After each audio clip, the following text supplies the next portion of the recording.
네, 검언 유착 의혹 수사를 둘러싼 논쟁이 법조계와 정치권을 뜨겁게 달구고 있습니다. 법무부 장관의 지휘권이 발동되면서 법무부와 검찰 간 갈등이 극에 달했죠. 오늘 시사분석에서는 검언 유착 사건의 쟁점부터 사건 수사를 둘러싼 법무부 장관과 검찰총장의 갈등, 그리고 검찰 개혁 방안까지 이야기하고자 합니다. 함께 이야기 나눌 분을 소개합니다. 현재 검찰 개혁에서 국회 최전방에서 목소리를 내며 뉴스의 중심에 서 있는 인물이십니다. 열린민주당 최강욱 대표 나오셨습니다. 네, 안녕하세요. 반갑습니다. 네, 반갑습니다.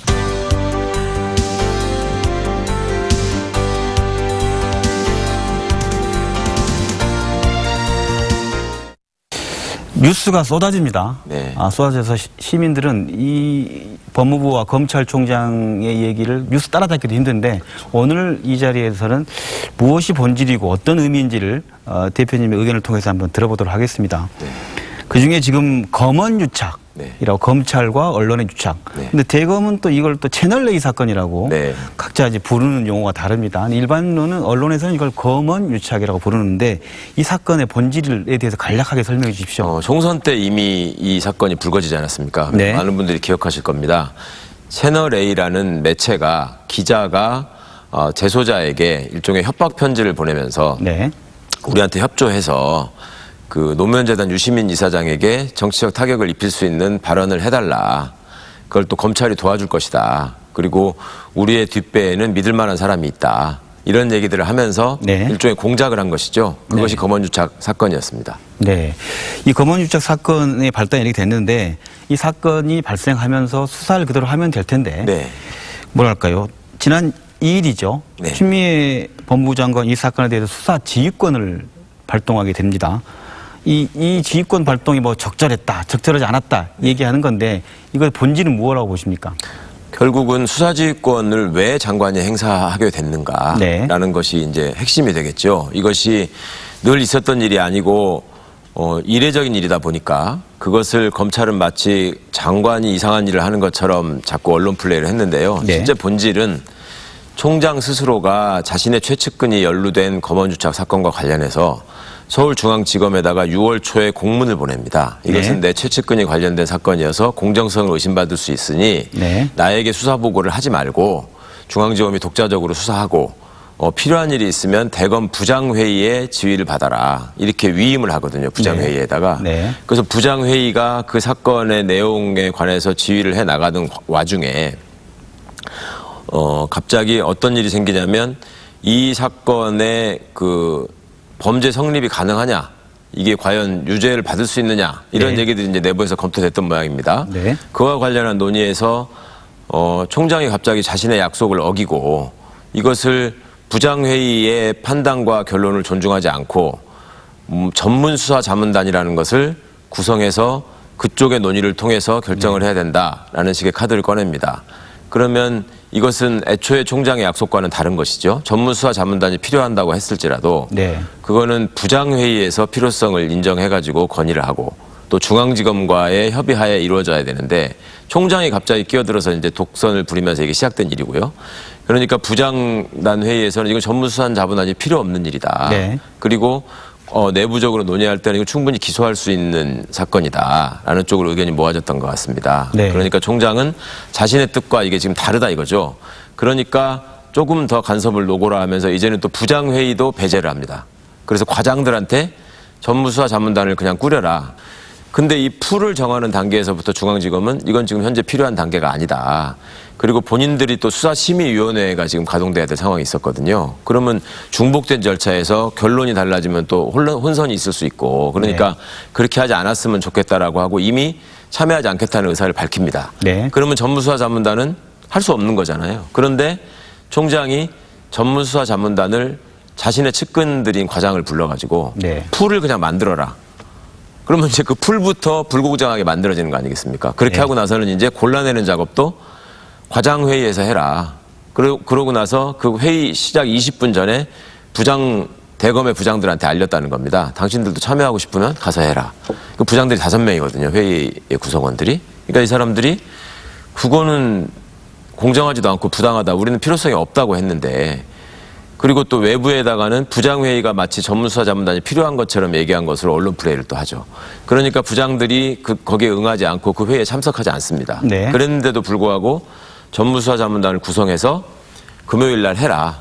이렇게 돼 있었고, 그러니까 그걸 지켜보시던 장관님의 입장에서 이것은 자신의 측근과 관련된 사건이어서 혹시 또 자신도 연루될 수 있는 부분이 있는데, 그러면 공정성을 담보하는 기본적인 장치가 회피하는 겁니다. 공정성의 의심을 받지 않기 위해서라도. 그런데 자꾸 개입을 하니까 본래 본인이 약속한 대로 공정하고 독립된 수사를 할 수 있도록 보장해줘라. 이것을 전문수사자문단이 열리기 전날 지휘를 하신 거죠. 네. 네, 길게 말씀해 주셨는데 지금 회피라는 말씀을 하신 것처럼 총장이 윤석열 총장이 어떻게 보면은 처음에는 네. 부장회의에 맡겨놓고 본인은 결론만 보고받겠다 했는데 네. 다시 개입해서 과장급 아래로도 회의를 내리고 해서 그 전문 자문단 소집을 자신의 일과 관련된 어떤 측근과 관련된 일에 소집했기 때문에 문제라 그런 말씀이신가요? 그렇죠. 그 기본적인 공정성을 완전히 해치게 되는 것이고, 네. 그다음에 자문단을 통해서 얻고자 하는 결과는 너무 뻔한 것이었거든요. 그러니까 부장회의가 자기 뜻대로 결론을 내주지 않을 것 같으니까 네. 전문수사자문단이라는 일종의 꼼수를 생각해낸 거 아닌가 싶었고, 또 네. 그것이 어떤 결론을 내더라도 구성 과정에 불공정성이 있으면 결론의 타당성을 인정받기 어렵지 않습니까? 네. 그래서 수사팀의 공정한 수사를 저해할 우려가 있다. 그런 걱정이 제일 컸던 거죠. 전문수사단 심의 절차가 이제 문제라는 말씀을 하셨는데 수사와 관련해 윤 총장의 그 처신이 지휘 감독권을 제한할 만큼 부적절하다고 보십니까? 그렇죠. 그러니까 지휘감독권이라고 하는 것은 장관이 제안하신 게 아니고 네. 애초에 본인이 빠지겠다고 한 거 아닙니까? 처음부터 본인이. 처음부터. 예. 네. 그러니까 본인이 빠지겠다고 해놓고 갑자기 또 간섭을 하기 시작하니까 네. 원래 말한 대로 해라. 그 본인 처음에 왜 빠지겠다고 했습니까? 자기가 끼면 공정성에 의심을 받을 수 있기 때문에 빠지겠다고 한 거 아닙니까? 그런데 그거를 나중에는 갑자기 장관의 지휘권을 침해하는 것이다 뭐 이런 식으로 나오면 정말로 이건 앞뒤가 안 맞는 얘기고 본인의 말도 그냥 먹는 결과가 되기 때문에 좀 가당치 않은 이유라고 말씀드리고 싶습니다. 측근과의 관련된 문제가 아니라고 본다면 일반적인 경우로 여쭤본다면요. 서울중앙지검이 있습니다. 서울중앙지검이 수사를 했어요. 네. 그런데 뭐 서울중앙지검이 수사가 미진할 수 있으니 네. 뭐 다시 뭐 다른 뭐 방금 말씀하신 여러 가지 기구들을 통해서 한번 검토해 보자. 저희도 뭐 언론사 번역하면 취재 기자가 취재 오더라도 그렇죠. 뭐 데스크가 있어서 네. 다시 서로 조정하기도 하고 그러거든요. 그런 문제로 봤을 때로 해석할 수 있지 않냐라고 주장하는 분들에게 어떻게 얘기할 수 있으신가요? 그것이 그러니까 중앙지검이 보고를 안 하겠다. 무슨 뭐 우리 수사에 간섭하지 마라. 이렇게 처음부터 얘기한 게 네. 아니고 네. 중앙지검은 총장이 6월 초에 공문을 보낸 대로 본인이 빠지겠다고 하고 부장회의에다가 위임을 했다고 하니 부장회의에다가 보고를 했다라는 사실을 당사자인 중앙지검 형사 1부장이 엊그제 공개 게시판에 밝히지 않았습니까? 정진우 부장검사요? 그렇습니다. 네. 그렇게 해왔는데 이게 지금 중간에 가다 보니까 그러니까 그 전 과정을 또 한번 짚어보시면 맨 처음에 이게 감찰 조사에서 시작을 했던 일 아닙니까? 그런데 감찰부장이 감찰을 개시하려고 하는 거를 또 못하게 하고 뭐 이걸 수사 사안이다 했고 넘겨버린 거죠. 그건 그때만 해도 벌써 감찰 조사를 하게 되면 네. 이 검사와 관련한 민감한 부분이 나올까봐 그렇게 한 거 아니냐라는 오해를 받을 수 있는 충분한 그런 행위를 했고 이제 이 총장의 태도가 갑자기 반전되는 과정을 보시면 그 기자들이 총장이 부산에 내려가던 날 따라갔다는 거 아닙니까? 부산에 가서 그 총장과 같이 간 게 아니라 부산에 이 사람들도 갔다는 거 아닙니까? 네. 그래서 거기서 한동훈 검사랑 나눈 대화가 지금 채널A의 어찌 보면 주범이라고 할 수 있는 이동재 기자의 핸드폰이나 뭐 노트북이나 이런 것들은 다 망가뜨린 것 같은데 함께 따라갔던 백모 기자의 핸드폰에 있던 내용들이 다 포렌식으로 살아나고 거기서 굉장히 민감한 얘기가 나오니까 그것을 확인한 대검 부장회의는 이것은 충분히 기소할 수 있는 사안이다라고 얘기를 했던 것 같고요. 그 총장 입장에서는 예상외의 증거가 튀어나오고 상황이 자신이 관리할 수 없는 쪽으로 지금 튀는 것 같으니까 그런 무리수를 범하지 않았나. 그러니까 이거는 일반적으로 그런 일이 있을 때 총장이 자신의 약속을 뒤집어 가면서까지 사건에 개입하는 것이 굉장히 이례적인 일이지 네. 중앙지검은 이례적인 일을 한 게 하나도 없습니다. 이런 과정에서 지휘권이 발동되니까 윤석열 총장이 검사장 회의를 소집했어요. 네. 그래서 우리가 언론에 번역하면 뭐 검사장 회의 뭐 결론이 어떻게 나오느냐 어떠냐를 지켜보다가 뭐 전격 공개했다 나오고 하는데 검사장 회의 이게 좀 있을 수 있는 일인 건지 뭐 당연한 일인 건지 어떻습니까? 검사장이라는 직위 자체가 그 직급으로 존재하는 게 아니고 사실은 지검을 관할하는 그 기관장, 그걸 이제 검사장으로 부르는 게 법적으로는 맞는 얘기고요. 과거에 그 검찰의 직급으로서의 검사장은 지금은 없어진 거거든요. 근데 이분들은 이제 여전히 위법하게 전체 그냥 그 고검 차장이나 이런 사람들도 다 검사장이라고 표현을 하죠. 예를 들면 한동훈 검사 같은 사람은 한 번도 검사장이었던 적이 없습니다. 그 대검의 참모였고 고검 차장이었기 때문에. 그런데도 검사장이라고 그냥 하지 않습니까? 그러니까 네. 그 명칭 자체부터 좀 문제가 있고 검사장 회의라는 게 따라서 실체가 있는 회의가 아니죠. 법에 정해진 어떤 의결 기구도 아니고 거기서 뭐 특별한 권한을 갖고 있는 것도 아니고 거기서 의견을 모은다고 해서 어떤 법적 효력이 생기는 것도 아니고 그런 그냥 임의기구인 것입니다. 그러니까 검사 중에 한 분이 그냥 친목회다 일종의 이렇게까지 그냥 얘기를 한 건데 네. 총장 입장에서는 검사장들을 모아서 자신과 뜻을 함께 해주기를 바랐겠죠. 그렇게 하면 장관께도 부담이 될 수 있고 자신이 그 지위를 벗어날 명분을 삼으려고 아마 시도했던 게 아닌가 싶습니다. 네. 그런 검사장 회의라는 게 과거에는 뭐 그런 모습으로 검찰 조직에 있었던 거지만 이번에 좀 이례적인 거란 말씀이신 것 같고 그 검사장 회의 결과를 또 공개 또 했어요. 네. 공개하면서 뭐 수사지휘권을 재고를 요청한다라든가 뭐 특임 검사를 도입 네. 그리고 총장 거치는 이거 무관하게 해야 된다. 네. 이렇게 결론을 냈거든요. 네. 이건 어떻게 보십니까? 그러니까 그것도 말도 안 되는 일이죠. 그 네. 법무부에서 그거는 전혀 고려하지 않는다라고 장관께서 먼저 발표하신 이유도 네. 아까 말씀드린 것처럼 아무런 효력이 없는 회의에서 아무런 의미 없는 얘기를 한 것이고 그것을 또 그분들이 다 의견을 모으기로 해서 발표한 것도 아닙니다. 여러 의견이 나왔는데 그중에 이 의견이 좀 많았다라는 식으로 지금 얘기를 하고 있지 않습니까? 그러니까 결의문, 건의문 이렇게 얘기를 하지 않고 그냥 취합 이렇게 지금 얘기를 했잖아요. 의견들을 네. 취합한 것이다.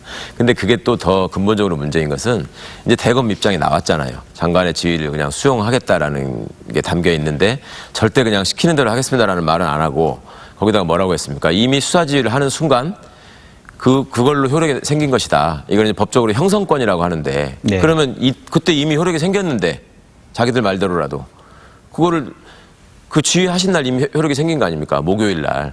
그런데 검사장 회의를 그 다음 주에 소집을 했잖아요. 네. 그러면은 기왕에 생긴 효력을 거부할 수 있는 어떤 명분을 찾기 위한 거 외에는 아무 의미 없는 일을 한 것이죠. 예. 저희가 언론 보도를 보다 보면 좀 헷갈리는 분들은 그러면서 이제 뭐 형성권이라는 저희가 쓰지 않는 어려운 용어도 듣고 했는데 말 그대로 이제 뭔가 그 추미애 장관의 의견을 들어준 것처럼 이 용어는 또 이제 특임 검사가 독립수사본부로 또 바뀌어서 그 정도면 네. 말 그대로 뭐 서로 수용해 준 거 아니냐 얘기도 네, 있었거든요. 네. 어떻게 같은 건가요? 다른 건가요? 보시기에. 이게 특임 검사라는 것을 네. 받아달라고 계속 요청을 했었죠. 그렇죠. 총장 입장에서 이제 그렇게 하는 것이 자기가 또 수사에 관여할 수 있는 통로를 일부라도 확보하는 거기 때문에 그렇게 하지 않았을까 싶습니다. 그런데 막상 이제 그 전에 발표한 발표문의 대검 입장에서는 독립적인 수사본부를 서울 고검장이 지휘하는 수사본부를 그렇죠. 설치하겠다. 네. 그리고 그 수사본부에는 현재 수사팀이 다 참여하도록 하겠다. 네, 네. 이건 무슨 말입니까? 현재 수사팀 외에 딴 사람들을 끼워 넣고 그다음에 현재 수사팀을 지휘하는 중앙지검장과 1차장은 배제하고 고검장이 하겠다는 거 아닙니까? 네. 그러면은 과거에 본인이 의도하던 바가 그런 공식적인 지휘계통을 제키려고 했었던 거거든요. 그러기 위해서 자꾸 특임검사 얘기를 했던 것이고. 그러니까 그리고 또 하나 더 사실을 밝히자면 그 전날 이제 자기들의 입장을 좀 지원해 달라고 여러 곳에 로비를 하는데 그때 특임검사를 좀 임명하게 해달라. 그리고 그 특임검사를 서울고검장으로 해달라. 이 얘기를 먼저 했었습니다. 아, 그 전날요? 네, 전날. 네. 근데 다음날 이제 그 장관께서 어떻거나 특임검사라고 하는 거는 맞지 않는 얘기다라는 거를 미리 또 선제적으로 말씀하셨잖아요. 그러니까 특임이라는 단어를 쓰면 이제 바로 항명이라는 게 되는 거예요. 그러니까 그 특임이라는 글자만 빼고 수사본부장이라는 교묘한 말장난을 또 한 것이죠. 그러니까 장관님이 법조인이고 법률가고 바보가 아닌데 그 내용을 충분히 파악하셨기 때문에 그 의미를 아시기 때문에 이거는 기존의 수사팀에다가 하여튼 그 순수성을 훼손하는 거기 때문에 받아들일 수 없다. 이렇게 또 딱 명시를 하셨잖아요. 이럴 거면 처음부터 윤석열 총장이 개입하지 않고 특히 측근과 관련된 문제니까 그 서울중앙지검을 포함한 뭐 별도의 수사기구든 독립적인 기구를 통해서 보고만 받거나 아니면 지금 마지막에 해본 내용을 애초에 처음부터 했던 걸 그대로 했더라고 하면 어땠을까 생각이 드는데 어떻습니까? 아니 그러니까 그걸 본인이 처음에 자기가 그렇게 한다고 했었다니까요. 네. 그 누가 봐도 그게 맞는 말이고 심지어 검사장 회의의 결론조차도 잘 살펴보시면 1번이 뭐였습니까? 전문수사자문단은 적절하지 않다라고 했잖아요. 그러면 전문수사자문단이 필요하다고 제일 우긴 사람이 누굽니까? 총장이잖아요.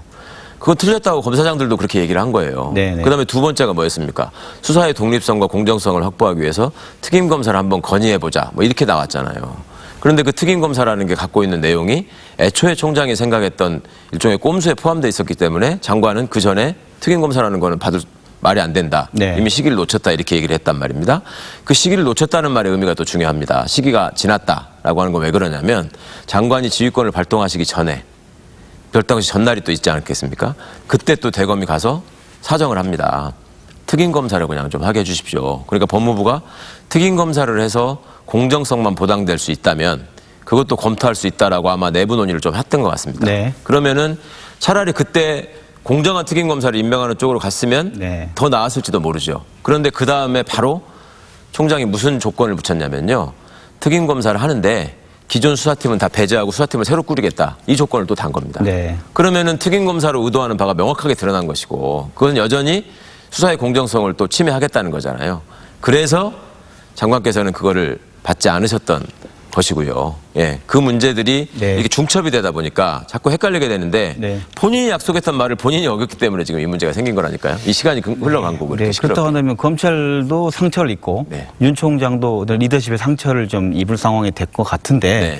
그렇다면 거취 문제를 또 얘기하지 않을 수 없는 게 뭐 정치권도 계속 얘기할 거고 네. 이 상황에서는 윤 총장이 끝까지 뭐 남아 있을 걸로 보십니까? 아니면 끝까지 지키려고 할 것 같습니까? 어떻습니까? 지금 하는 태도로 봐서는 어떻게든 네. 자기는 자리를 지키겠다라는 거 아니겠습니까? 네. 그러니까 지금 어찌 보면 그간에 보여왔던 그 보스의 모습에서 참 많이 이렇게 좀 훼손이 됐잖아요. 본인 입장에서는 되게 그게 좀 손상이 됐을 겁니다. 그럼에도 불구하고 그런 어떤 자신의 그 배짱이나 기계를 지키기 위해서 과거 총장이 선택했던 그 사퇴의 모습은 끝까지 선택하지 않고 그 다음에 그 사용하는 용어나 이런 거에서도 장관의 지휘에 복종하는 모습은 최대한 피하면서 지금 워딩을 계속 쓰고 있거든요. 그러니까 이것은 저는 정치행위라고 봅니다. 그리고 이제 그거에 또 그 부추기는 정치 세력이 있지 않습니까? 지금 미래통합당도 그렇고 그 소속돼 있는 사람들이 뭐 여러 가지 얘기들을 하고 심지어 김무성 전 의원 같은 사람은 영웅이 탄생하고 있다. 이걸 대권 주자로 만들어야 된다. 이렇게 노골적으로 지금 의도를 표현하고 있는 상황이란 말입니다. 그러니까 이 사람은 이제는 검사로서의 행보가 아니라 장관의 지휘를 복종하지 않고 시간을 끄는 과정에서 이미 정치인으로서의 행보를 시작했다고 저는 보고요. 그런 정치적인 이득을 노려서 자리를 최대한 지키는 것으로 지금 보이고 그것도 사실은 단견이긴 하지만 이번에 이제 총장의 입장이라고 대검의 입장이라고 나온 내용을 보시면 정말 생뚱맞은 게 하나 들어가 있는 것이 2013년 국정원 사건 수사 때도 당시에 윤석열 검사는 지휘감독이 배제됐었다. 이런 말을 끼워 넣습니다. 네, 네. 지금 이 상황에다가 그걸 왜 끼워 넣겠습니까? 네. 그러니까 자신은 영원히 굉장히 그 앞만 바라보고 공정한 수사를 독립적인 수사를 하던 사람인데 그때 권력에 의해서 천해지듯이 이번에도 자기가 그 지휘감독권을 뺏겼다. 이런 식의 일종의 코스프레를 하려고 하는 거거든요. 근데 거기다 갖다 붙이려고 지금 시도를 하고 있는 것입니다. 이거는 내용을 아는 사람들이 보면 누가 봐도 그때와 지금은 다른 상황이고 정말 우스운 일인데 그걸 그렇게까지 하는 걸로 봐서는 아직도 뭔가 정치적인 이득을 노려서 계속 자리를 보존하려고 한다. 이런 얘기를 하다 보면 그 윤 총장의 몸집과 이걸 키워준 건 뭐 정부 여당이 아닌가 이렇게 네. 질문할 수 있습니다. 어떻습니까? 그렇죠. 솔직히 말씀드리면 그런 측면이 있죠. 이분을 이제 서울중앙지검장으로 발탁하고 또 총장까지 이르게 한 것이 어찌 보면 문재인 정부가 한 일인데 잘못한 인사죠. 결과적으로 보면. 그런데 자기들이 임명해놓고 왜 자기들이 나무라느냐 이런 말씀 하시는 분들이 많아요. 그분들한테 반문하고 싶습니다. 박근혜 씨를 누가 대통령으로 뽑았습니까? 그거 왜 탄핵합니까 그러면? 그 뒤에 그 자리에 가서 그 일을 제대로 감당하고 민주적인 절차에 맞게 정당성 있는 권력으로서 활동을 했으면 누가 뭐라고 하겠습니까? 그리고 국민들이 원하는 또 촛불시민의 염원이라고 하는 것도 검찰개혁에 있지 않았습니까? 네. 그런데 검찰이 가장 보이지 말았어야 될 모습들을 정말 집약해서 총체적으로 보여주고 있거든요. 그러니까 지금은 이제 본인의 어떤 갖고 있던 본심이 다 드러나 버린 상황이고요. 그런 상황에서 지금 왜 지금 나를 키워주고서 나한테 이러느냐. 이거는 정말로 뻔뻔한 얘기라고 생각합니다. 그 2013년 10월, 9월 국정감사 때 아까 말씀하신 얘기도 있지만 그때 가장 국민들이 관심 있게 봤던 얘기는 윤 총장이 사람에 충성하지 않겠다. 권력 조직에 충성하는 조직에 충성했다. 네. 그때 윤 총장이 그때 얘기와 지금 의지 어떻게 해석하세요? 그러니까 그때는 이제 시민들이 받아들이기를 자 대선과 관련한 그게 국정원 댓글 공작이라는 게 그 대통령을 뽑는 과정에 개입한 거 아니겠습니까? 국가기관이. 그러니까 그걸 검사가 수사를 하는데 청와대가 나서서 법무부 장관이 나서서 그걸 이제 부당하게 막은 거잖아요. 그 상황에서 국정감사장에서 공개적으로 검사가 나는 사람에 충성하지 않습니다. 그 말은 대통령이나 장관이나 이런 사람한테 그런 사람한테 잘 보여가지고 뭔가 이익을 내가 얻으려고 하는 사람이 아니다. 난 그런 뜻으로 받아들였고 그 조직에 충성한다는 말도 자신의 직분에 충성해서 공직자로서 사명을 다하겠다 이렇게 받아들인 거잖아요. 그런데 이번에 보니까 우리는 착각을 한 것이고 그분은 그때도 본심을 말한 거예요. 그 조직에 충성하겠다고 할 때 그 조직은 다른 대한민국의 국가기관 아무데도 필요 없고 검찰 조직의 이익을 위해서만 충성하겠다. 검찰 조직의 이익을 위해서 최선을 다하겠다. 이렇게밖에 볼 수가 없는 것입니다. 그러니까 그때 했던 얘기들도 결국 검찰이 국정원을 상대로 수사를 하는데 검찰이 1등이어야 되는데 왜 국정원이 여기에 저항하느냐. 그리고 왜 청와대와 법무부가 국정원 편을 드느냐. 이런 데서 오는 반발이었다고 보는 게 맞을 것 같습니다. 지금 봐서는. 그 얘기가 똑같은 말이다. 근데 그 조직은? 지금 말하는 본인 마음속에는 계속 검찰을 최우선으로 생각하는. 그렇게 해석하신다는 말씀이신데요. 그렇게 얘기하다 보면 결국 이제 검찰 개혁과의 충돌된 방향의 얘기를 안 할 수가 없는데 박상기 전 법무장관이 윤 총장이 조국 낙마를 언급하면서 이런 얘기를 했고 뉴스타파도 최근 또 윤대진 검사장 얘기도 하고 했습니다. 이 부분에 대한 의미는 지금 그 대표님도 그런 관련된 부분이 있으니까 어떻게 해석하십니까? 제가 뉴스타파에 제 얘기도 나왔죠. 같이. 그건 사실이고요.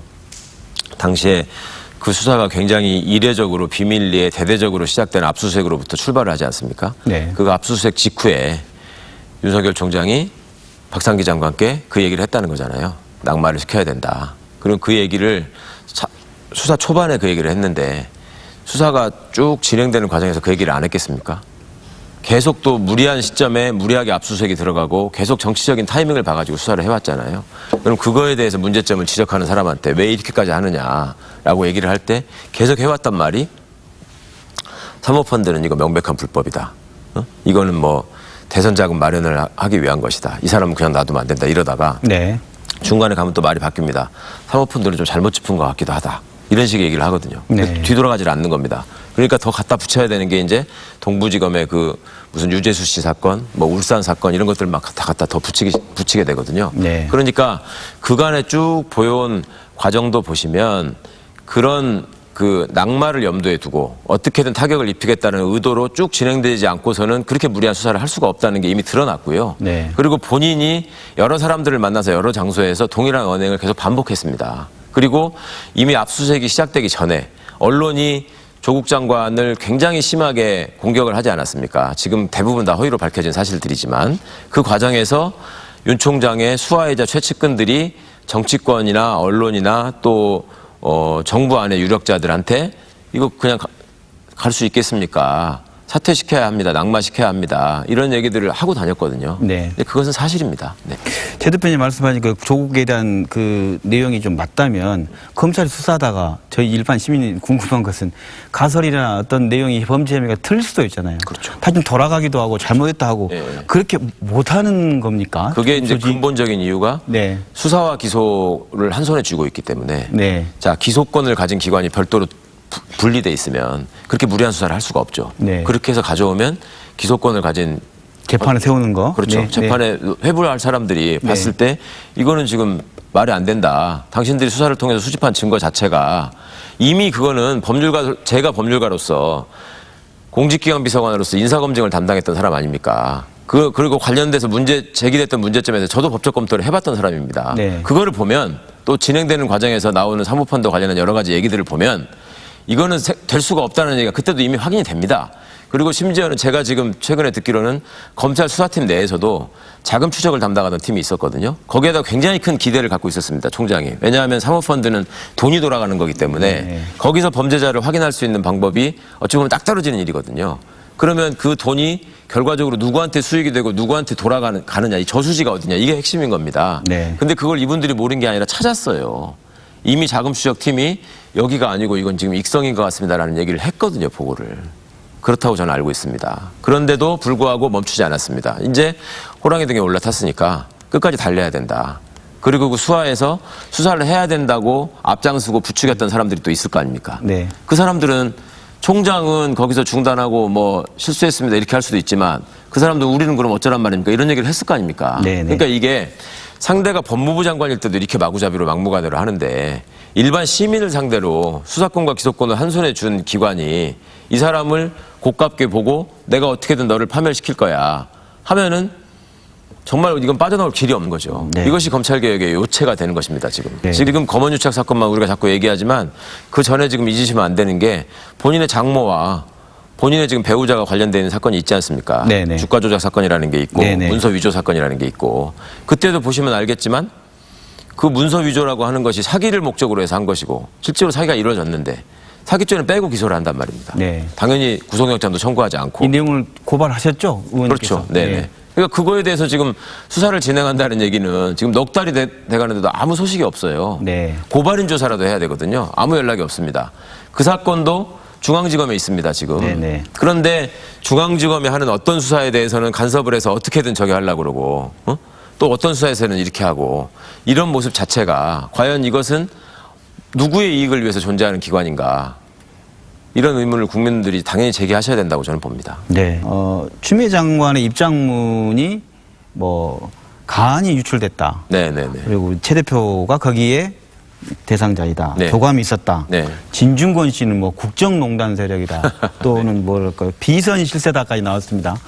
한 말씀 해주시죠. 제가 페이스북에서 그러니까 그 당일날 상황이 제가 지방에서 강연을 하고 공주에서 강연을 하고 네. 그다음에 세종에서 지인들하고 저녁 식사를 하고 밤늦게 올라오다가 밤 10시가 다 돼가지고 제가 페이스북에서 그런 글을 하나 발견을 한 겁니다.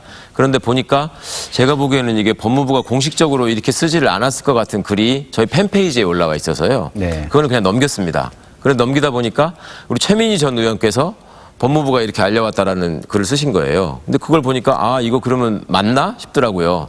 그리고 다른 분들도 또 그걸 올리신 분들이 계셨어요. 그래서 저는 최민희 의원의 워딩이 딱딱 이렇게 했음, 그랬음 이렇게 딱 끊어지는 거기 때문에 네. 이게 이제 기존의 법무부 알림 형태와 가장 맞는 것 같다라고 해서 제가 그 글자를 복사를 하고 그다음에 그거는 이제 제 의견을 달아야 되니까 이제 복사를 해서 하고 네. 앞에다가 이제 법무부 알림이라고 해서 올렸었는데 올리고 나서 한 20분 조금 지나가지고 저 아는 분이 연락이 오셔가지고 그게 법무부 공식 입장으로 알림을 돌린 게 아닌 것 같다. 그래서 제가 아 그렇습니까 하고 내리고 나면은 또 이걸 가지고 장난칠 거라고 제가 예상이 되더라고요. 예. 그래서 제가 정정이라는 제목까지 붙여가지고 네. 이거는 법무부 입장이 아니라고 해서 내렸다.